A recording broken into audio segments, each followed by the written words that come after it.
Bonjour à tous, bienvenue dans l'équipe Rugby, le podcast qui parle rugby avec la rédaction de l'équipe. Je ne suis pas Christelle Bonnet, vous l'avez remarqué, ici Léa Léostic, enchantée. Christelle a pris quelques jours de vacances pour se remettre de la saison régulière de Top 14 et pour revenir en forme pour les phases finales et les barrages, dont on va évidemment parler.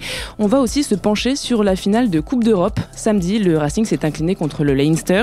Score final 15-12, c'est cruel. Alors comment le Racing peut-il se remettre de cette finale perdue pour partir à l'assaut du Top 14? On va essayer d'y répondre et puis on parlera aussi de Pro D2 ou plutôt des ex-équipes de Pro D2. La saison prochaine, Perpignan et Grenoble joueront en Top 14. Comment ces équipes préparent leur montée? La transition entre la Pro D2 et le Top 14 est-elle évidente? On en discute avec les journalistes de la rubrique rugby. Clément Dossin, bonjour. Bonjour Léa. Frédéric Bernès qui était ce week-end à Bilbao. Bonjour Fred. Coucou Léa. Et Philippe Ayoriès qui est avec nous depuis Montpellier. Bonjour Philippe. Bonjour. Alors c'est parti, flexion, lié, jeu. Vous le savez, le Racing a perdu samedi sa finale contre le Leinster à Bilbao. Une défaite évidemment difficile à encaisser puisque le Racing a mené tout le match avant d'être doublé à la 79e minute et aussi parce qu'ils ont manqué un drop dans les toutes dernières secondes. Évidemment, à l'issue de la rencontre, les joueurs étaient assez abattus. Il y a eu pas mal de larmes dans les rangs des Franciliens. Mais voilà, la saison n'est pas finie. Le Racing a une demi-finale à jouer. Ce sera le 26 mai contre Toulouse ou Castres. Alors le Racing peut-il en 2 semaines tourner la page et aller chercher le titre? Teddy Iribarren a dit que pour se relever, il fallait mettre un short, un maillot et aller jouer une demi-finale. Alors est-ce que c'est vraiment aussi simple que ça? Alors dit comme ça, c'est simple, hein, oui, mais il a ce côté-là, il a cette fraîcheur, Iribarren. Effectivement, lui, il arrive dans une grande équipe, il n'a pas connu les déceptions précédentes du Racing qui avait perdu il y a 2 ans. C'est bien pour le Racing d'avoir des joueurs comme ça, et ils n'ont pas que Iribarren dans ce cas-là. Il y a beaucoup de très bons joueurs qui n'étaient pas concernés par la Coupe d'Europe et qui peuvent faire beaucoup de bien au Racing pour la demi-finale et pour la suite, s'il y a suite. Par exemple, je pense à un joueur qui est en pleine forme en ce moment, c'est Roanimov, qui a fait les 3 derniers matchs de saison régulière en étant à un très très haut niveau, mais il jouait pas la Coupe d'Europe. Il va pouvoir revenir pour la demi-finale, c'est quasiment acté. Et il va sans doute apporter beaucoup. Rocco Socco aussi. Il y a des joueurs devant comme Claassen, comme Maka, comme Palu, qui ont été très bons toute la saison et qui vont pouvoir, je pense, amener du dynamisme dans une équipe s'il y a besoin de relever la tête et d'apporter de nouvelles énergies. Il y a de quoi faire. Après, je pense que la défaite est beaucoup plus cruelle qu'il y a 2 ans et qu'elle va laisser beaucoup plus de traces. Et je crois que ça va être quand même difficile pour le Racing de se relever, même en 15 jours. Parce que il y a 2 ans, le Racing s'était incliné contre les Saracens, mais la différence, c'est vrai que c'est que le Racing n'avait pas vraiment pu rivaliser. Là, ils peuvent vraiment avoir plus de regrets, peut-être s'en vouloir plus, quoi, contrairement à il y a 2 ans. Ouais, c'est sûr que c'est pas du tout la même physionomie de finale. Hein. Ils n'avaient pas vraiment existé, même s'ils avaient tenu une mi-temps, on va dire, contre les Saracens. Là, comme tu le rappelais en introduction, ils ont été devant jusqu'à un peu moins de 10 minutes de la fin. Ils se font doubler à 2 minutes du coup de sifflet final, donc c'est un scénario cruel. Moi, c'est une réponse quand même compliquée, c'est-à-dire que sur le papier, je suis d'accord avec Fred, et puis les 2 dernières campagnes le montrent, c'est-à-dire qu'à chaque fois, le club français vaincu en finale de Coupe d'Europe, que ce soit le Racing il y a 2 ans, Clermont l'année dernière, s'est relevé pour aller chercher le bouclier de Brennus, donc c'est loin d'être impossible. Maintenant, il y a un facteur quand même compliqué dans cette histoire, c'est les blessures, et pas n'importe lesquelles. C'est-à-dire qu'effectivement, il y a beaucoup de joueurs en réserve et des très bons joueurs au Racing, sauf que la Guine s'est abattue sur les postes de la charnière. Donc ils ont perdu Machenaud il y a 3 semaines à Bordeaux. Ils ont perdu Lambi dès l'entame du match contre le Leinster. Ils ont perdu Carter avant même le match. Il y a quand même un gros doute sur... Donc Lambi, c'est fini, c'est out. Machenaud aussi. Il y a quand même un gros doute sur un possible retour de Carter. Donc voilà, ça touche quand même là des postes où il y a pas... Enfin, important, et où il n'y a pas non plus derrière un réservoir immense, même si... Autant la grave blessure de Donin Carrière en 2e ligne, c'est un super joueur. Ouais. Mais il y a de quoi en 2e ligne, il y a ce qu'il faut. Souvent, il était justement préservé et préparé pour la Coupe d'Europe. Et il peut faire monter Bernard Leroux en 2e ligne. Il y a Maka qui peut jouer 2e ligne. Bon, voilà. Autant, effectivement, en 10, Rémi Thalès n'a pas été beaucoup mis en avant. Il a pas mal joué, mais il était évidemment numéro 3, clairement numéro 3. Il va falloir qu'il incarne ce rôle-là en très peu de temps, finalement, parce que lui, il était quasiment... Sa saison était quasiment finie, quoi. Sa saison était finie à Vannes, en fait. Pour lui, il était à Mont-de-Marsan l'année prochaine. Et puis voilà, il va falloir maintenant qu'il devienne numéro 10 prioritaire vite. Et parce c'est qu'en plus, compliqué. Dan Carter pourrait revenir, mais que pour la finale, et encore.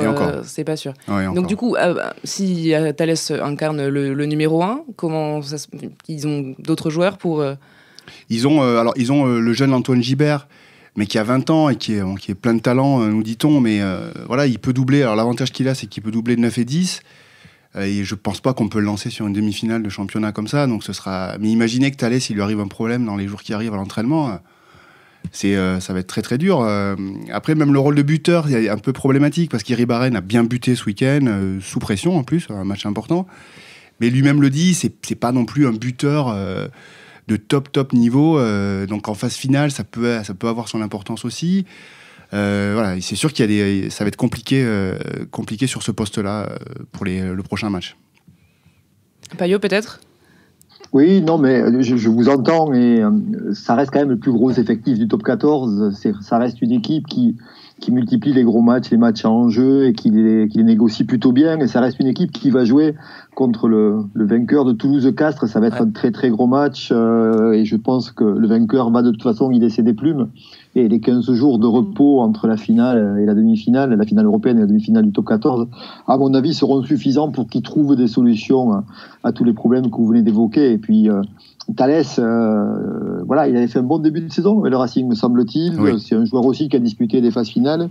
Il me semble même qu'il avait offert le titre à Castres sur un drop à peu près de la même position que celui qu'il a raté ce week-end. Je pense qu'il sera là lui aussi et que voilà, il me semble que de toute façon, le Racing a largement les moyens de se relever après toutes ces galères-là et sera probablement encore une fois en finale. Et tu mentionnes, Payot, le fait qu'il rencontre le vainqueur de Toulouse-Castres, et ça c'est important, je pense. Sans faire offense ni aux Toulousains ni aux Castrés, je pense qu'il vaut mieux en demi prendre le vainqueur de ce match-là, plutôt que a priori Toulon, on en parlera après, mais que je vois quand même gros comme une maison sur cette phase finale. Et voilà, je pense que le Racing, quel que soit l'adversaire, que ce soit Toulouse ou Castres, garde une petite longueur d'avance, effectivement, en vue de cette demi-finale. Même si Toulouse aura quand même posé des problèmes cette année, ils ont été plutôt bons à l'Arena. C'était l'ouverture de l'Arena et c'était assez serré. Et ouais, ils après ont battu, le match retour dans aucun sens. Castres, en revanche, leur a beaucoup même bien réussi cette saison. Ils sont allés gagner là-bas en championnat. Ils auraient dû y gagner en Coupe d'Europe. Mais oui, il a raison, Payot a raison. Effectivement, le match que Toulouse-Castres va sans doute laisser des traces. Et après ce match-là, sans doute que le vainqueur aura lui aussi des problèmes. Il n'est pas interdit de penser que le vainqueur il aura laissé même peut-être un ou deux. On se souvient l'année dernière des phases finales qui avaient été d'une violence extrême et que chaque équipe avait perdu des soldats en route. Donc peut-être que le Racing, lui, en aura récupéré quelques-uns à l'inverse de son futur adversaire. Oui, Castres est la seule équipe à avoir battu Toulouse 2 fois cette année. Donc je pense qu'ils vont y aller, non pas pour faire de la figuration, mais convaincus qu'ils peuvent refaire comme en 2013. Donc ouais, je pense que ça va être assez violent et le Racing devrait affronter une équipe un peu abîmée, quoi. C'est là qu'on voit l'importance du point de bonus perdu par Toulouse contre le Racing. Justement, ils avaient un bonus offensif tout cuit, ils l'avaient laissé partir comme ça. Et ce point de bonus change tout, en fait. Parce que sinon, Toulouse était en demi-finale et le Racing aurait dû jouer ce week-end un barrage. Et là, jouer ce week-end un barrage après la déception qu'ils ont eue, là, ça aurait été très difficile. Et quelle action, hein. Quelle action du bonus. Dingue. Du coup, pour continuer sur le Racing, comment ces joueurs-là, comment ce groupe peut se ressouder? C'est quoi eux, ils jouent pas ce week-end, du coup, on l'a dit, vu qu'ils jouent pas de barrage. Quel va être leur programme, à part le barbecue? Alors, côtelette le matin au petit-déj. Après, je crois qu'il y a côte d'agneau vers 11h. D'accord. Il y a un gros barbecue hier, apparemment. Et peut-être un peu de rugby. Là, il faut, comme disait Laurent Travail, il faut pas leur parler pendant 2-3 jours, il faut les laisser tranquilles. Donc voilà, il faut qu'ils évacuent tout ça, qu'ils se retrouvent entre eux, en famille, tout ce qu'ils veulent. Ils ont mis beaucoup d'énergie sur cette campagne européenne.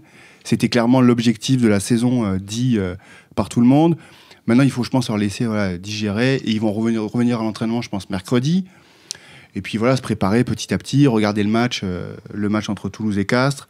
Et vraiment attaquer le boulot, je pense, en début de semaine prochaine, sérieusement, quoi.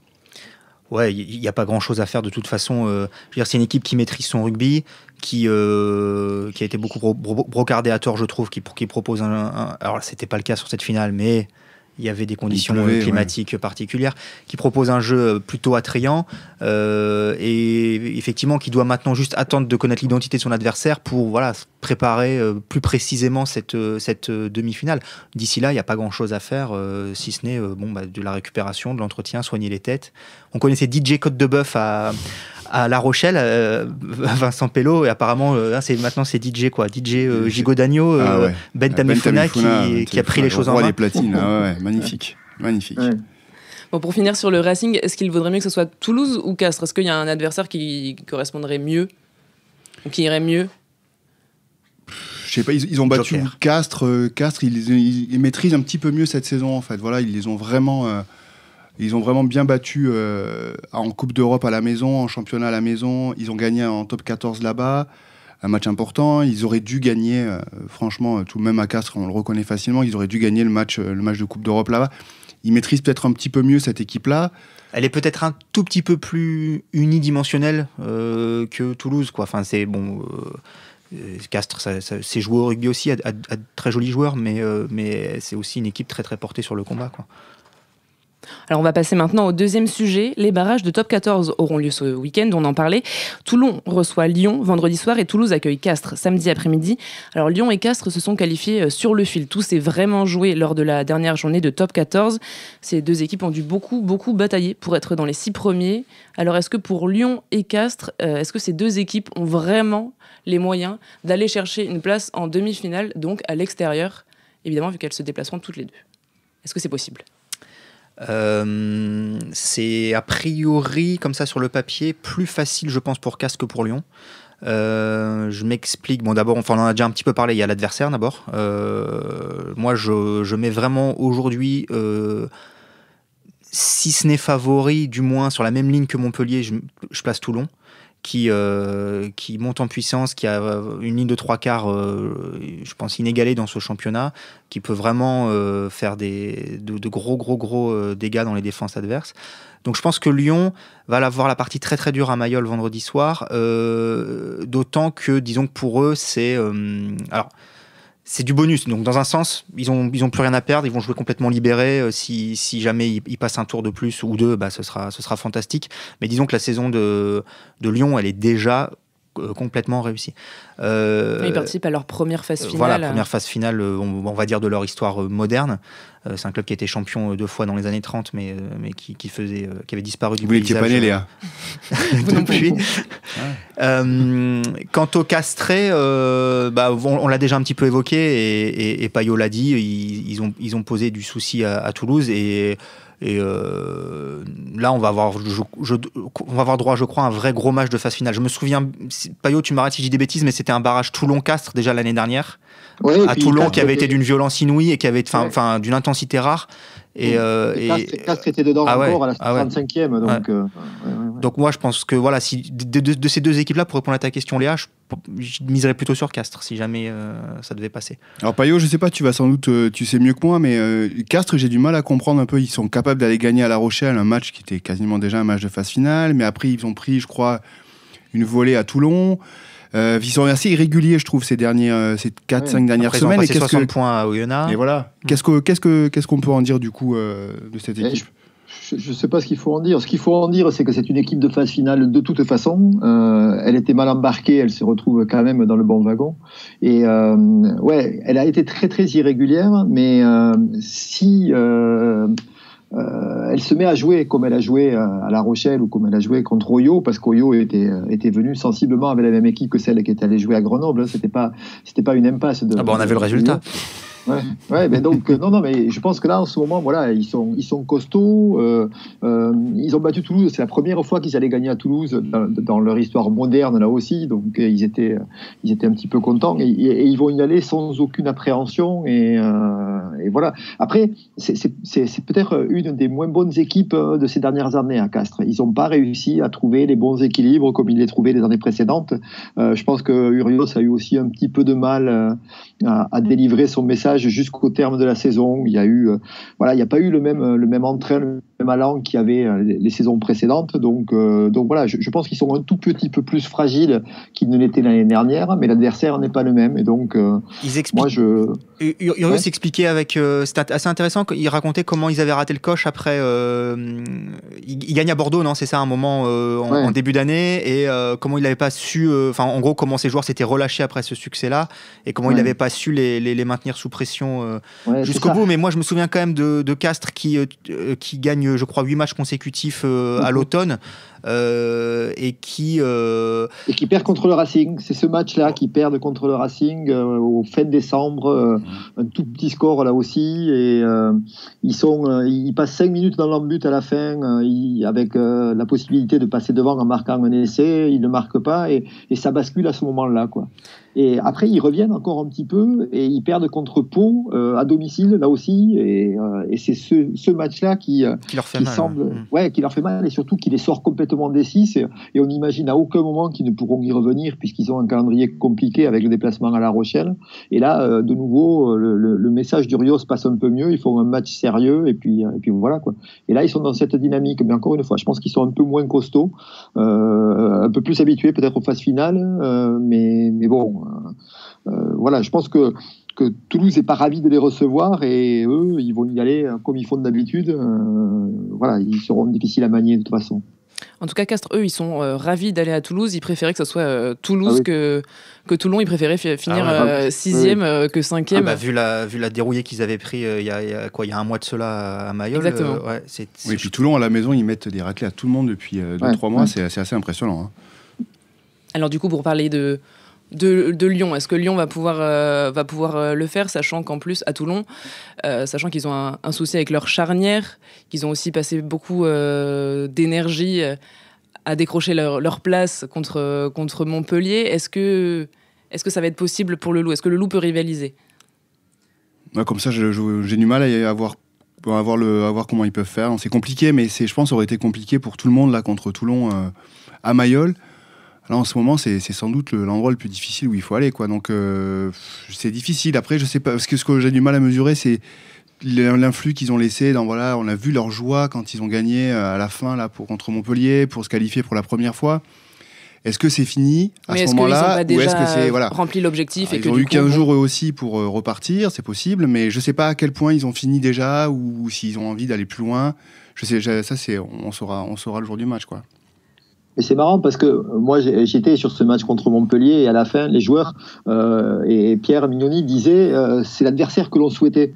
Alors il y a beaucoup d'anciens Toulonnais à Lyon, il y a aussi ce que tu viens de dire, c'est un bel endroit pour jouer au rugby, mais donc dans l'euphorie de la qualification, ils se disaient si on doit mourir quelque part, autant que ce soit Mayol, quoi. Et sauf que avec cet état d'esprit-là, ils peuvent aussi leur poser quelques problèmes, parce que c'est une équipe solide, c'est une équipe qui défend, c'est une équipe qui est capable de jouer des coups derrière, et puis voilà. Je pense que pour moi, il ne devrait pas y avoir beaucoup de matchs, mais bon, ils vont quand même y aller avec l'intention de montrer que s'ils sont là, c'est pas par hasard, quoi. En saison régulière, si je me souviens bien, ça a été un des premiers coups d'arrêt pour Lyon, le déplacement à Toulon.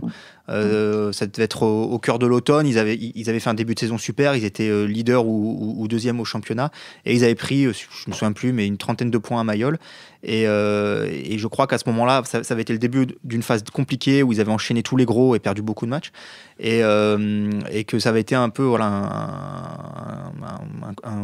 coup de semonce pour Lyon. Et bon, ils s'en sont bien remis derrière, ils ont bien relancé la machine. Mais bon, je suis comme Fred et Payot, j'ai du mal à voir comment Lyon peut... Alors, Lyon a une excellente touche, c'est la meilleure touche du championnat, d'accord, ils ont des armes en conquête. Une bonne charnière, une très bonne charnière, eux, au contraire de Toulon. Voilà, faut voir s'ils sont tous les deux, si Couillou et Boxy sont aptes. Boxy, apparemment, est forfait, c'est sûr, et Couillou est incertain, c'est à voir. Donc, ça va être compliqué pour le coup. Ouais.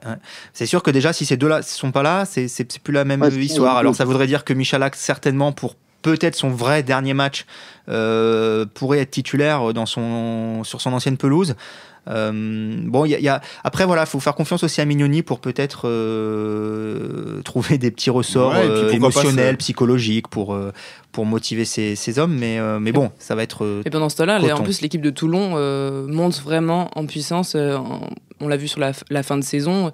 Ils ont été ils sont vraiment montés en puissance. On l'a vu à Castres, contre Castres, pardon. Et en même temps, le seul match éliminatoire de la saison pour l'instant qu'ils ont eu à jouer, ils l'ont raté au Munster. Ils l'ont vraiment raté, quoi. Donc ça doit aussi leur traverser à un moment donné l'esprit dans la semaine, je pense.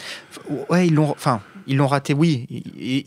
C'était pas une grande équipe du Munster cette saison. Non. Donc il y avait vraiment moyen de passer. Ils ont matché avec le Munster à Thomond Park. Effectivement, c'est pas le grand Munster, mais jusqu'au bout. Et depuis, quand même, ils sont vraiment montés en puissance. Ils terminent meilleure attaque du top 14. C'est vraiment, c'est tout feu, tout flamme. C'est-à-dire, je veux dire, en gros, cette équipe-là, si elle a des ballons, je vois pas comment Lyon peut la battre, quoi. Si elle a ses munitions, ils ont marqué un nombre d'essais en première main incalculable. Ils ont des mouvements derrière qui sont extrêmement léchés, magnifiques. Ils ont un chasseur d'essais redoutable avec Ashton qui en a marqué 23 déjà depuis le début de la saison, qui peut encore faire grimper son total. Radradra est un joueur assez unique dans ce qu'il peut amener en attaque. Je ne sais pas s'il récupère Fekitoa ou pas au centre, mais quoi qu'il arrive, Bastaro Nonou, déjà, c'est inamovible. Enfin bref, c'est les Galactiques derrière. C'est vraiment impressionnant. Et donc les barrages, ce sera vendredi soir et samedi après-midi, avant les demi-finales le week-end suivant. Et pendant que certaines équipes bataillent pour remporter le top 14, d'autres clubs se battent pour pouvoir y accéder. L'USAP, qui a gagné la finale d'accession, a assuré sa montée depuis le week-end dernier. Grenoble, finaliste malheureux, a dû passer par un match contre Oyonnax pour accéder à l'élite. Mais mission accomplie haut la main d'ailleurs, puisque les Grenoblois se sont imposés 47-22 en marquant 7 essais. Mais est-ce que ces deux équipes vont pouvoir rivaliser avec les grosses écuries du top 14? Payot, tu étais à l'Access Match samedi après-midi, donc c'était entre Grenoble et Oyonnax. Est-ce que selon toi, il n'y a pas un risque que cette équipe de Grenoble ou même de Perpignan fasse un peu l'ascenseur? Le risque, bien sûr qu'il y ait. J'ai l'impression quand même qu'en top 14, plus ça va, c'est le président de Bordeaux qui disait ça ce matin, plus ça va, plus c'est compliqué de ne serait-ce qu'y rester, quoi. Donc je pense que ça va l'être pour eux. Grenoble, dès après le match, ils commençaient déjà à parler de la saison prochaine en disant que de toute façon, il y avait deux choses qui étaient très certaines et auxquelles ils allaient être attentifs. C'est de pas repartir, ils ont appelé ça dans la piste aux étoiles, c'est-à-dire de pas aller chercher des joueurs chers. Ça c'est sûr que non, ils veulent s'appuyer sur leur centre de formation. Il me semble qu'il y a 2 ans, ils avaient été élus meilleur centre de formation du top 14. Donc, ils ont plein de joueurs qui jouaient là et qui sont courtisés partout, qu'ils veulent sécuriser et qui veulent vraiment faire jouer dans le top 14. Ils vont se renforcer devant parce qu'ils sont un petit peu fragiles. Après, ils vont essayer de garder quelques-uns des joueurs dont ils souhaitaient se séparer dans la perspective où ils seraient demeurés en Pro D2. Et puis le président, ils se sont vus ce matin et il disait qu'ils allaient tourner sur un budget qui devrait osciller entre 18 et 19 millions. Qui est un gros budget pour un premier. Ouais, c'est 4 de plus qu'Agen qui s'est maintenu. Ils ont beaucoup parlé d'Agen, en fait. Ça leur plaît. L'état d'esprit, la modestie, les jeunes joueurs. Voilà, eux, en tout cas, ils partent sur ça. Je pense qu'il s'est passé quelque chose en plus au Stade des Alpes, dans la mesure où la veille au soir, le foot avait loupé son match d'accession à la 2e division. En plus, il y a eu le débordement sur le terrain, une mauvaise image véhiculée, etc. Et eux, au contraire, le lendemain, il y avait 18 500 personnes, il y avait une haie d'honneur un peu comme à Mayol pour accueillir les joueurs. Et on a senti qu'il se passait quelque chose pendant le match également. Donc voilà, je pense qu'eux, en tout cas, ils ont vraiment retenu les leçons. Il y a eu une période compliquée l'année dernière avec Landreau et Jacquemin, avec une fin de saison vraiment compliquée. Et là, tout semble rouler, donc pourquoi pas, quoi. Et puis c'est assez dingue, moi je trouve, ce qu'ils ont fait quand même, parce que quand on avait parlé des barrages et tout ça entre l'avant-dernier du top 14 et puis l'équipe de Pro D2, on disait mais ça va être impossible pour l'équipe de Pro D2, encore plus si cette équipe de Pro D2 doit faire le premier tour, encore plus si cette équipe de Pro D2 doit se bagarrer pour être dans les qualifiables et tout ça, et c'est exactement ce qu'a dû faire Grenoble. Grenoble, ils avaient commencé très fort, ils ont eu un gros trou, ils ont dû se battre pour arriver, ils ont passé les tours, et ils arrivent là, ils perdent contre Perpignan, vraiment ils se font marcher dessus. Là, on se dit, mais c'est terminé, il n'y avait pas grand monde vraiment. Moi, je pensais que c'était impossible. Et ils ont réussi, donc je pense qu'ils vont quand même tirer de ça beaucoup de force. Quoi. Dans un sens, je crois que c'est Alex Bardot qui se posait la question hier, la semaine dernière, Alex Bardot, à ce micro, qui se demandait, il trouvait intéressant ce match pour déterminer la vraie valeur dans un sens de la Pro D2 par rapport au top 14. Alors, on ne peut pas résumer à un match la vraie valeur des deux divisions, parce que Oyonnax, je pense, est aussi passé à travers son match, mais dans un sens, c'est hyper rassurant pour le FCG, c'est-à-dire que Grenoble sait qu'il peut rivaliser avec une équipe de top 14 qui n'était pas une équipe bidon, qui a montré sur la phase retour du championnat qu'elle était vraiment au niveau. Et surtout, je crois que Stéphane Glas et Sénécal, l'entraîneur des avants, ce binôme, tu disais, Payot, qui fonctionne bien sur des alter ego, un peu comme l'habit et travers au Racing. Ce duo, je crois, se trompe pas beaucoup dans le jeu qu'ils proposent. En tout cas, ils avaient déjà un jeu assez ambitieux, taillé pour le top 14. Je crois qu'on peut dire la même chose de Perpignan. Donc, à ce niveau-là, et ça rejoint les deux promus de la saison dernière, Agen et Oyo, qui étaient deux équipes qui proposaient aussi du jeu et qui s'en sont sorties pour l'une, quasi sorties pour l'autre, pour Oyo, en restant fidèles à ce credo-là. Ça, c'est déjà très positif. C'est-à-dire qu'il n'y aura pas une mue tactique à faire pour le top 14. Ils sont déjà prêts à ce niveau-là. Ensuite, effectivement, il va falloir se renforcer parce que je crois que l'effectif de Grenoble, aujourd'hui, il n'est pas taillé pour le top 14, en tout cas dans sa profondeur. Il va falloir recruter un 10. Parce que le petit Pourteau est très bon, mais il est tout jeune et qu'il est tout seul. Il perd Burton Francis derrière. Voilà, il était question peut-être il perd David Mellet aussi. En gros, c'est une charnière à rebâtir. Il était peut-être question de récupérer Botica, puis qui du coup quitterait Oyonnax, mais bon, ça a l'air compliqué. Voilà, donc grosso modo, Grenoble, oui, mais il va falloir muscler l'effectif, effectivement, sans courir après les starlets à droite à gauche, c'est pas la question, mais trouver quelques joueurs aguerris de top 14. Et surtout, est-ce que ça, ils y avaient déjà pensé avant les phases finales? Est-ce que c'est quelque chose qu'ils avaient envisagé? Parce que Stéphane Glas, après le match contre le BO, donc bien longtemps avant... le premier tour, quoi. Avait dit que non, il s'attendait, que s'il ne montait pas, c'était pas un échec, que c'était pas non plus l'objectif de la saison. Alors forcément, il y a un peu de bluff, mais est-ce qu'il s'attendait vraiment à remonter tout de suite? Et est-ce que du coup c'est suffisant? Je crois que Martinez, Bayo, tu m'arrêtes si je me trompe, mais le président délégué disait qu'il bossait quand même sur deux options, top 14 et Pro D2 depuis quelques semaines. Mais ce qui est sûr, c'est que ça arrive quand même relativement tardivement. Mais bon, comme toujours pour le deuxième promu, il reste quand même quelques joueurs sur le marché. Il y a deux clubs qui viennent de descendre qui vont certainement devoir délester un peu leur effectif. Donc il y a des bonnes opérations à faire, je crois.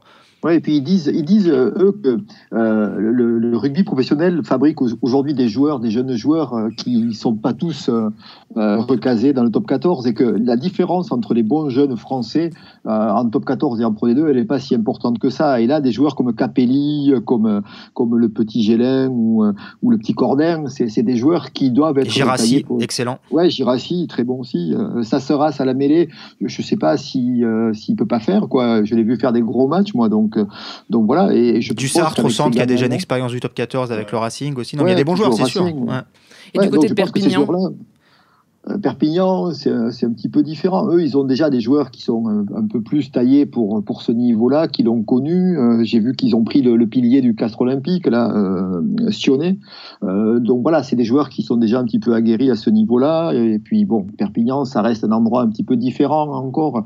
La passion qui peut s'exprimer là-bas fait que voilà, un joueur un tout petit peu en dessous va élever son niveau. Et puis ils ont déjà pris, eux, des joueurs, Mjekevou, Mélé, Sionnet, ça commence à faire des joueurs qui connaissent ce niveau-là, quoi. Ouais, et puis c'est ce que disait Arletaz après la finale gagnée contre Grenoble.